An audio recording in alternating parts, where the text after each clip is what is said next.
Okay, so when you look at a papaya, what do you see? I mean, really picture it. You probably see that smooth skin, right? That green that's just starting to It's turn. that perfect sunrise orange, exactly. You think of this sweet, soft piece of, tropical health. Something you just spoon out for breakfast. It seems completely harmless. It looks entirely passive. And that appearance is, well, it's entirely deceptive. We are diving into a fruit that is anything but passive. Okay? Because tucked inside that sweet, soft flesh is a secret weapon. Mm. It's a highly potent natural enzyme that, and this is not an exaggeration, underpins massive global industries. It's acting as a protein-dissolving agent. One of the most powerful natural ones used across the entire global supply chain. Okay, let's unpack this. We're focusing today on a deep dive into the tropical journey and the unique and frankly revolutionary digestive power of the Carica papaya. Yeah, this is a story of global domination, really. It sounds like it.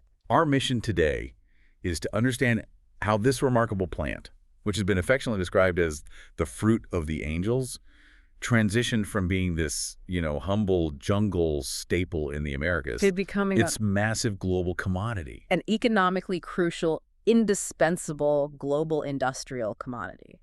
And it's all because the utility of that one enzyme drives its entire modern history. I love that we're starting there acknowledging the papaya as an industrial powerhouse. Yeah. Because its history is just as dynamic as its chemistry. It really is. The papaya story starts, as you might expect, right in the heart of the tropics. Central America. The lowlands of Central America and southern Mexico, yeah. It was cultivated there for centuries by indigenous populations who really understood both its culinary and its medicinal value. And then, of course, came the age of exploration, the great global exchange. The moment the Spanish explorers encountered it, they realized they had found an agricultural powerhouse. Not just because of the taste.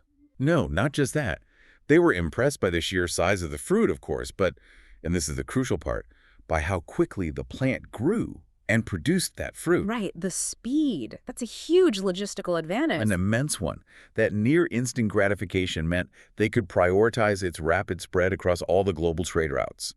It just took off. And it found fertile ground everywhere. It quickly established second homes across Asia, Africa, and the Pacific Islands. That rapid spread has to be why it earned that famous nickname, because it must have felt like a gift from above. Christopher Columbus, right?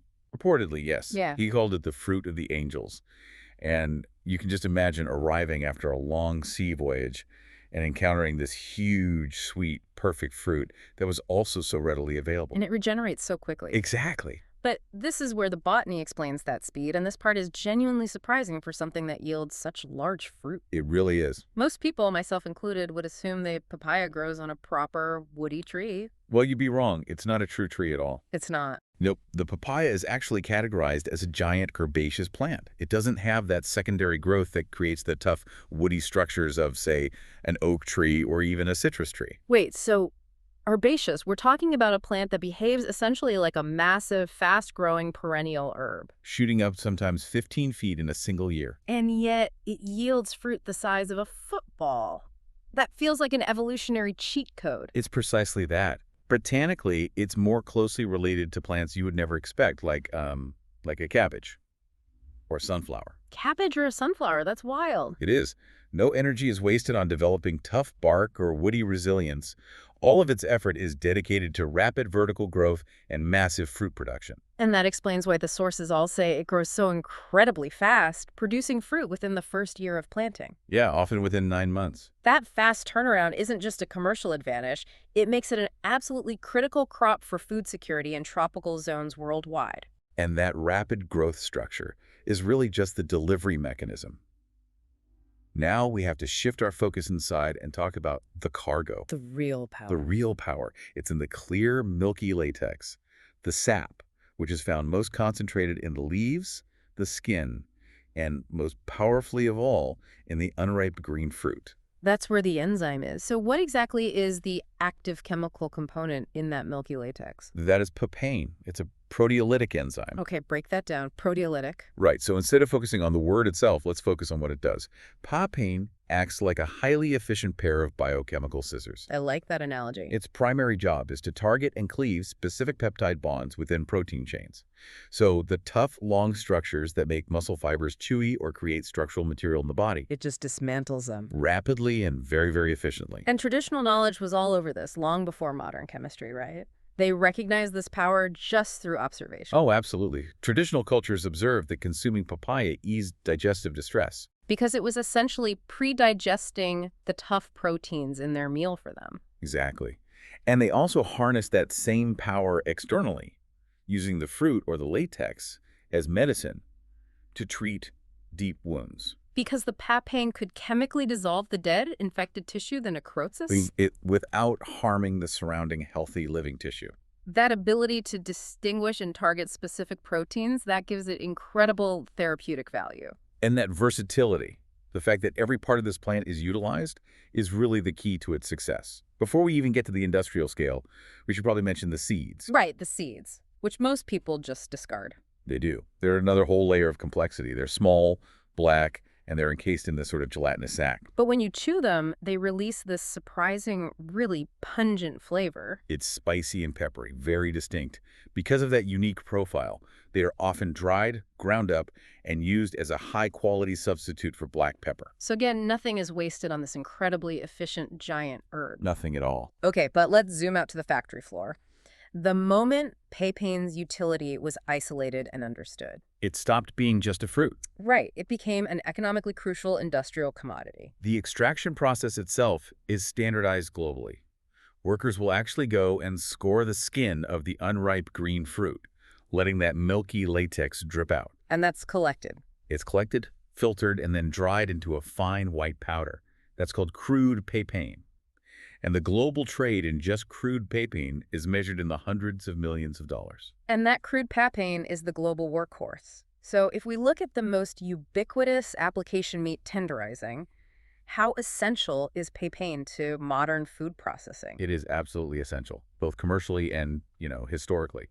Papain is the main active ingredient in most commercial tenderizers you'll find on the shelf. Before this, you had to break down tough collagen and muscle fibers through, mechanical pounding or just hours and hours of slow cooking. Exactly. Papain offered a revolutionary chemical shortcut, a game changer. So now a manufacturer can take a cheaper, tougher cut of meat, treat it with a natural enzyme, and make it palatable quickly and efficiently. It's incredibly cost-effective, and it carries that favorable natural enzyme labeling, which consumers like. And this industrial shortcut is really just reinforcing ancient wisdom, isn't it? It is. When you see tropical cooks wrapping tough cuts of meat directly in papaya leaves, They're essentially doing the same thing. they are. They're providing a slow-release chemical bath of papain to tenderize those fibers before they ever hit the heat. But the uses go so far beyond the kitchen. Papain's ability to digest protein is so broad that it spans multiple and often surprising industries. It really does. Let's talk about beverages. Why is papain essential for, of all things, beer manufacturing? Okay, so it solves a major industrial quality control problem, and that problem is known as chill haze. Chill haze. When beer is chilled for long periods, certain proteins inside it clump together and they fall out of suspension, which makes the beer look cloudy. And aesthetic quality is paramount, especially in the mass-produced beverage market. I mean, consumers are going to associate cloudiness with a flaw or spoilage. Right. So papain is added in the late stage of brewing. It specifically digests those haze-forming proteins, and it permanently clarifies the beer. Wow. So it's a simple, natural, enzymatic intervention that significantly improves aesthetics, shelf life, and consumer acceptance across massive production volumes. It's an invisible but critical quality control agent. That's fascinating. And then we can circle back to medicine, where that therapeutic power is scaled up. In pharmaceuticals, papain-based formulations are used very widely. As we mentioned, it's highly valued for speeding up wound debridement. The removal of dead necrotic tissue. Exactly. It functions as an enzymatic scalpel, dissolving the dead proteins without the abrasive or invasive nature of aggressive surgical scraping. So it's safer, faster, and more targeted for certain types of wounds. Much more. Okay, and the final application that, to me, feels the most counterintuitive is cosmetics.